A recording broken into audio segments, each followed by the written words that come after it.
2.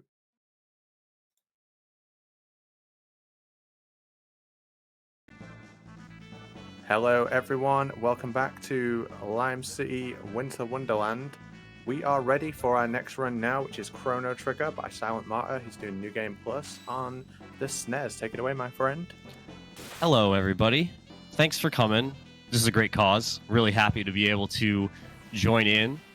This is a very short and sweet run, so I'm going to talk a little bit about it before we get started, because while I'm going in, I'm going to be going faster than I can talk, and thus I'll fall behind where I'm actually at.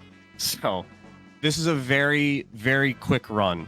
A world record of this is less than 6.5 minutes. We have a pre-curated items and abilities set up already on a save file, just like a normal New Game Plus run. The items are a little curated. It's not like everything. You set it up so your items are a little bit faster. We're going to do some RNG manipulation to start. I'm going to be waiting in the load menu for a little bit of time. This is to adjust the RNG and manipulate it to get exactly what damage values and attacks from each phase of Lavos, so that we get the fastest possible way to kill him. And it's going to be just Chrono and Marl in this fight. We're not going to need anybody else. We're going to basically just take Marl's hand and just run right to Lavos. So with that, that's pretty much everything to talk about right away. So let's just jump right in. So how we manipulate RNG in Chrono Trigger is the amount of time you spend in this next menu where you pick which file you want to load, or if you want to go with new game. Using a off-screen metronome, I'm going to be waiting exactly 16 beats at 148 beats per minute. This will guarantee that I will hit the right markers on all the RNG going throughout the run.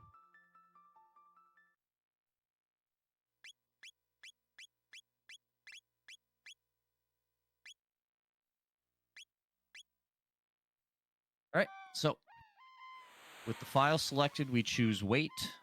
This is to hold enemies' actions when you're in menus. We do this to keep our RNG flow correct. I won't go into too much detail about how we manipulate beyond what I've talked about. There's just a big hex menu, and each value does different things. So smarter people than me figured out exactly how to craft the route so that we get everything we need in terms of the damage output, so that we skip a few attacks that Lavos would normally be able to get off. So the timer's going to start as soon as Chrono is finished pumping his fists here. He's going to get out of bed. So the timer is going to start now. So we want to mash through the naming here as fast as possible. If we're perfect, we actually don't pull the menu up at all. We'll just get a quick black screen and it'll go right back into the game. So as I said, we head right up, and we're just going to run right into Marl immediately. And we'll do the same thing with her. Want to dodge the naming as fast as possible. With a 6-minute run, these frames actually matter. So what I'm going to do here is talk to her while she's standing next to me and hold her there for a second. This keeps her from wandering too far from the staircase, and thus we have a quicker exit to the bottom. What we're going to do in the next area is equip everybody for the upcoming fight. Yeah, see, that was much better than the Luca one, but still a little bit too slow. So we're going to come down here, and we're going to just equip a Chrono with a bunch of stuff and give Marl just one helmet to protect her.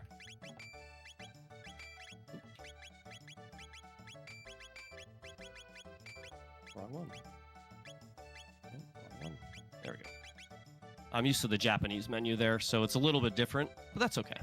So candy skip here. We avoid a long dialogue there where Marl takes like a few seconds to pick a candy out, and because we skipped that dialogue completely, we don't have to sit there, and it's a really good time save. So we're gonna adjust the battle speed and then lock the menu here in the battle menu. So if we get 493 here, then we'll be good. Yep, 493 damage on Marl means we are on RNG. So first phase of Lavos requires 1 Luminaire and then 1 Ice Sword 2, which is both the characters together.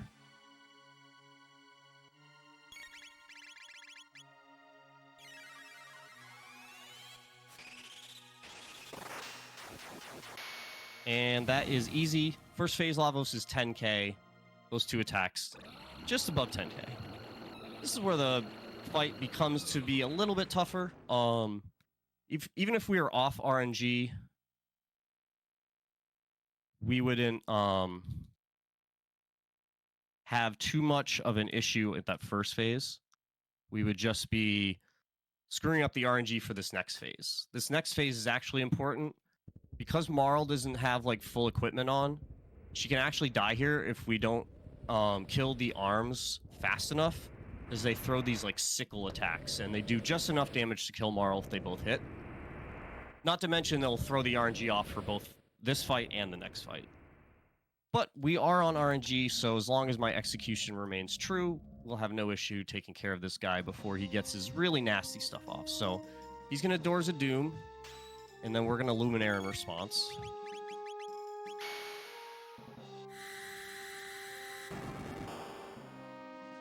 Love this song, by the way. What a banger. And then if we're fast enough, we'll be able to get 1 more Luminaire in before Lavos can do anything else. If we do this correctly, it'll actually skip his entire turn. And normally he would have arm attacks here. The arm attacks are locked in because we're in wait. Once the arms are destroyed by these attacks, then that turn is destroyed.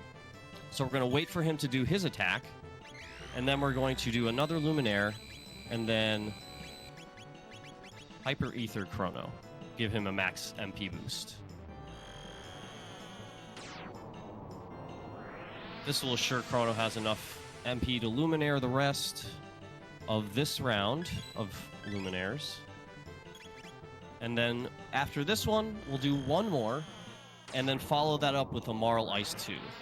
The damage is so tight with this fight, with the strats the way it is, that if the RNG is off, we can actually miss total damage to kill Lavos by less than 1,000.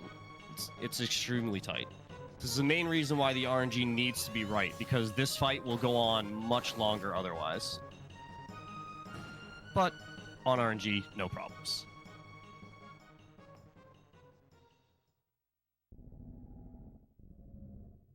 Dude, Pokemon wishes it looks as nice as this game does. This has some of the most beautiful, like, sprite art in any game. Especially on the Super Nintendo, but, like, I would argue on any game. Alright, so then we get the big reveal. And then we will be crushing it verily. Meow.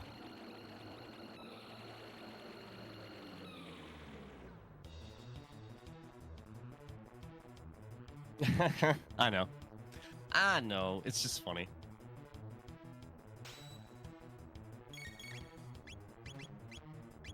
So we confuse the left bit because the left bit can only take physical damage. Confuse will do just enough to kill it. And then we're attacking the right bit, the main part of Lavos with Marl, so that it will turn off its defensive core. And then we can Luminaire and deal real damage to it. Now, since we're on RNG, we're going to be able to get the center bit killed with the second Luminaire before it can do any attacks. We will then Hyper Ether Chrono again. These Hyper Ethers are timed perfectly in attack menus or attack animations rather, so that we don't lose RNG to it. And then now it's just the Luminaire spam. 3 more to go. And this will deal enough to kill the right bit, which is the main bit. The timer will stop once the last damage hits the highest point. So I'll tell you when. We got 1 more to go. There is a flashing lights warning for those of you who have epileptic symptoms. So after this, feel free to do what you need to do to protect yourself from that.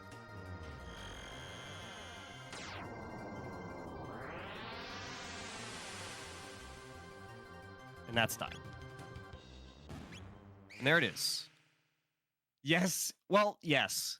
But that, when I say spam, it's because, like, I'm literally mashing A that whole time. Like, there's no other inputs going on. It's just, like, that input, period. Because, like, other times you're buffering or you're waiting for other attacks to happen. But, understandable. Understandable. So, yeah. There we go. That is Chrono Trigger. New Game Plus. Nice. I don't know if I've gotten under 7 on a marathon run in a while, so I'm pretty happy that we got under 7. That's really good.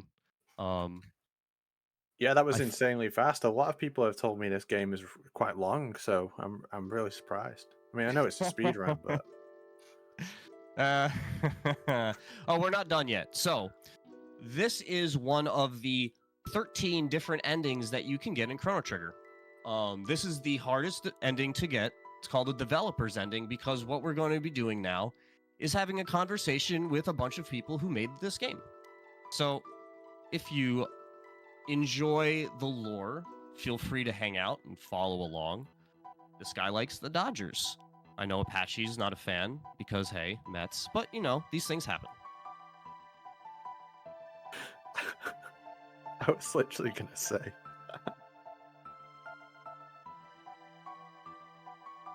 I love just, like, how goofy this whole thing is. Like, a lot of these endings are like this, where, like, not every ending is, like, a serious, like, oh, this is what's exactly going to happen here. Some of them are just, like, very goofy, like, just fun in the moment kind of stuff. I very much recommend that if you've ever played the game to get all the endings if you haven't, because it's very, very fun and just, like, a really cool way to get more character development outside of the normal gameplay.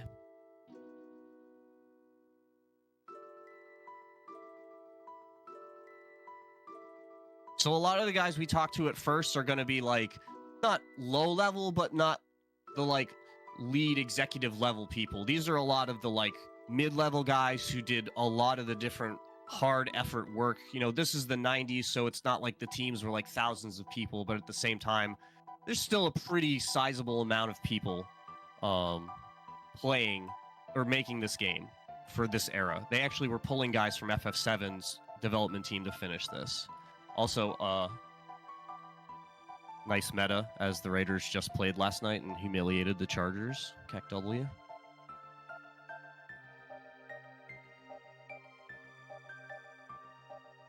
So this is in reference to one of the triple techs in the game.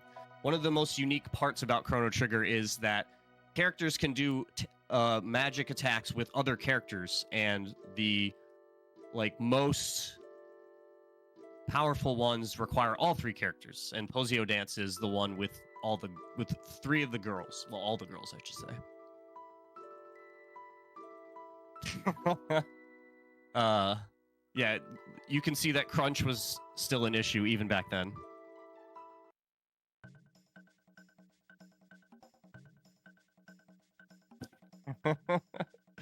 No.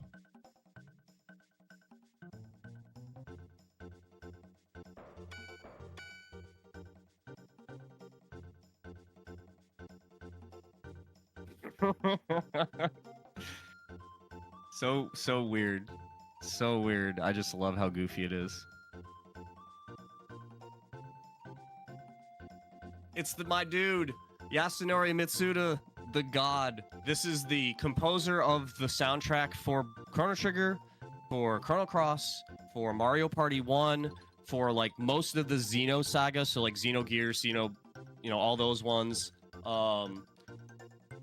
He's my favorite composer ever, so I love the guy. And, like, to have him be the sprite for my favorite non-playable character, Toma, the Explorer, super fandom fun for me. See you, bud. And there he goes, off to go freelance.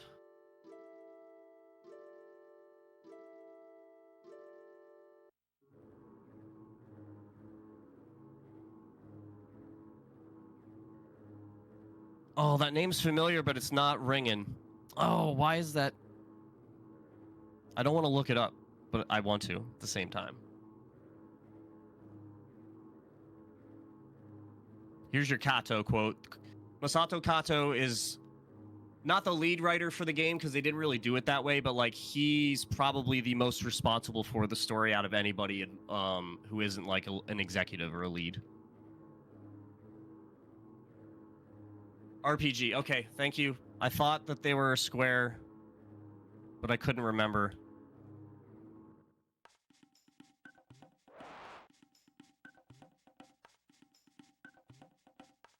I actually can off the file that I played from, because this run is done off of my own personal cart and off of my own personal save that I made when I bought this game back in '95. Most everybody else just, you know, emulates it and whatever, which is cool. You can do that. This cart's fucking $200, so I'm not expecting anybody to drop that much money to get into it. But I get it. I get to. So yeah, I'm cool.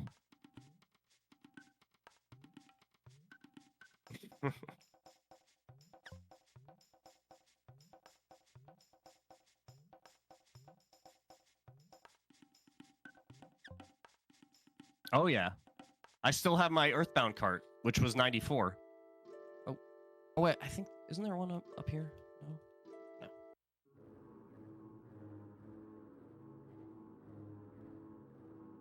Nope. That's what I hate about this stupid thing. The trigger is like so sensitive. You're saying the trigger's bad in Chrono Trigger? Ha ha ha ha ha ha. Ha ha ha ha ha. Thanks, folks. I'm here all day. Ha ha ha.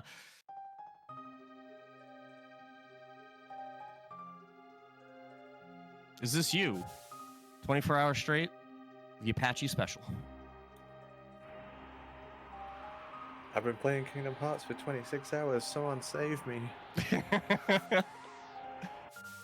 Someone just poorly edit Apache's face on that guy's sprite.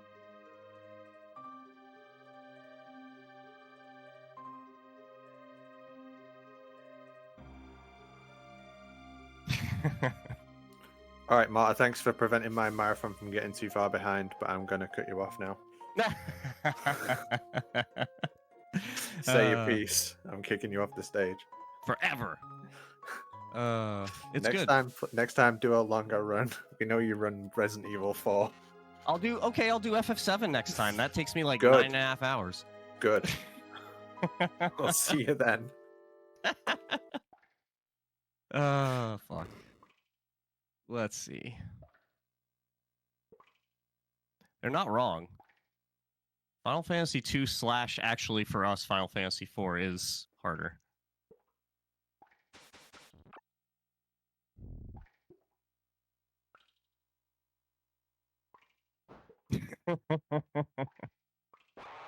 And then this is so funny to me. We just get a battle in the middle of this post-credit scene. It's great. Just like completely obliterate these guys that are like not ready at all for this.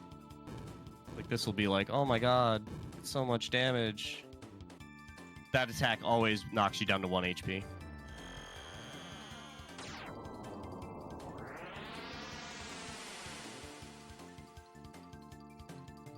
It's casual. Casual at 999. Yes, finally. Finally, after all these years of torturous wait, we are given what we deserve.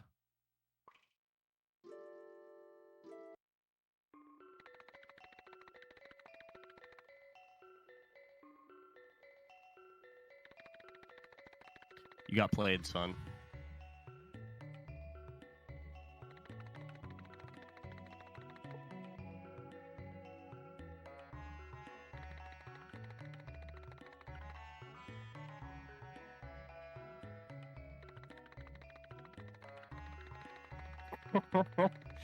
The common theme of just crunch.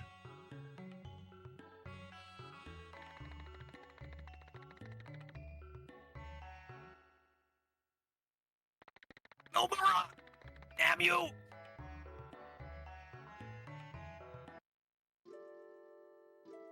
Nomura has been a troll his whole goddamn life. Yes, the very same. The very same. That crazy guy did work on this game. I've never beaten that score.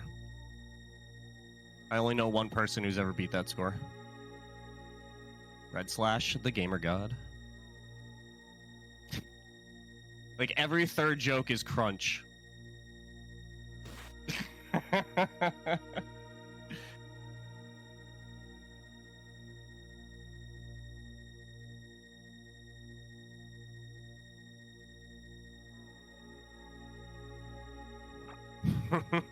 Appropriate that is on the flea sprite. Oh, wrong side.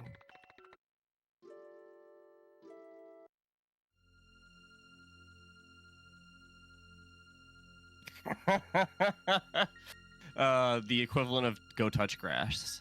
Love it.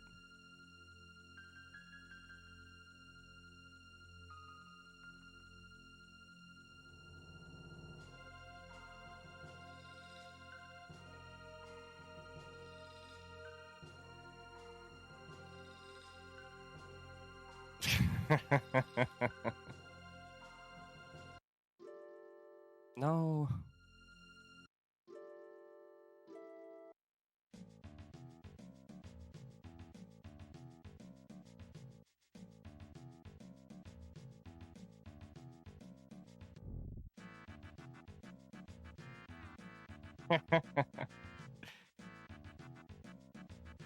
So, this is relevant because when the game was originally created, they actually didn't have this capability on the cart, so they had to invent a chip to make this work on the cartridge, because this game was not originally...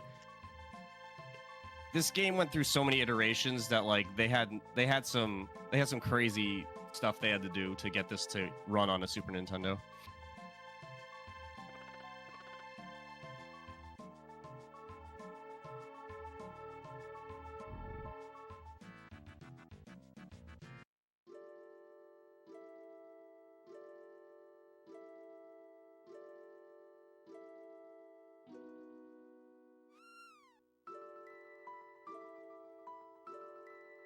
God doesn't even know how many endings there are.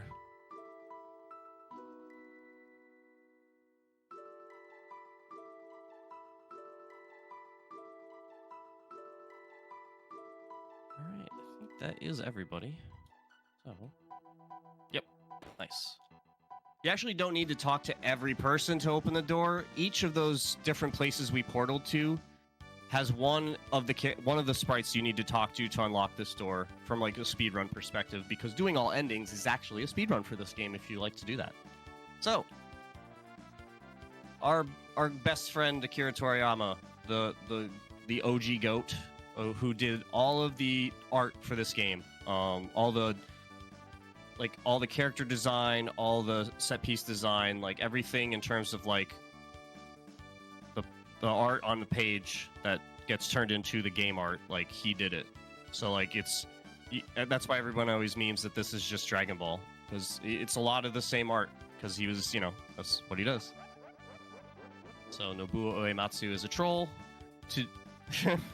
I have nothing better to do than to read this. Heck W. We were just getting trolled by these guys, and I love it.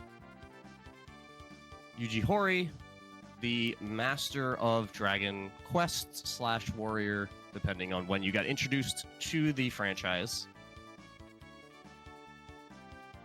And then you tell me. You tell me.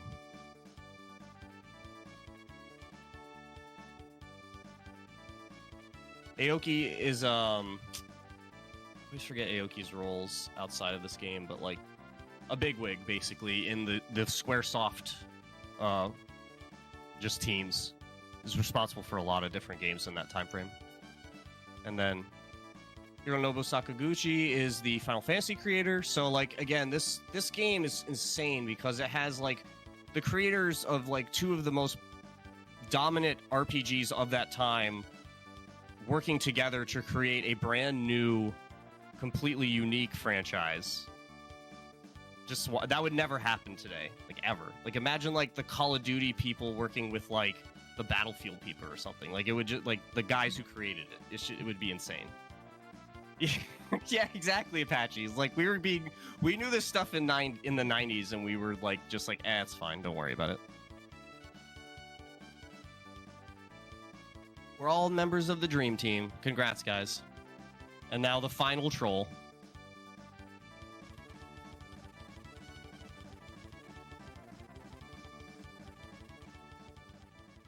And there it is. So, again, really great cause. So, you know, we're just getting started. You know, we're just getting into the thick of it. So, you know, keep donating. Just really appreciate all the support. I always love being able to stream for the Lime City events. So it's just another great one. And yeah, just enjoy your holiday season. Thanks so much, Martyr. Really appreciate you, mate. Thank you for showing us all of the game. And now I don't need to play it because I've seen it all. I really appreciate that. Word. You're welcome. That saved you like 25 hours. And you were also saving our next runner, Wodiri, who is currently stuffing his face with food to get ready for his run. This was actually the start of the Final Fantasy block. It was a secret, but this is a Final Fantasy block. And so we're going to kick it off next with Final Fantasy VII Remake, a game that I love and I can't wait to watch a speedrun of. So we'll be back.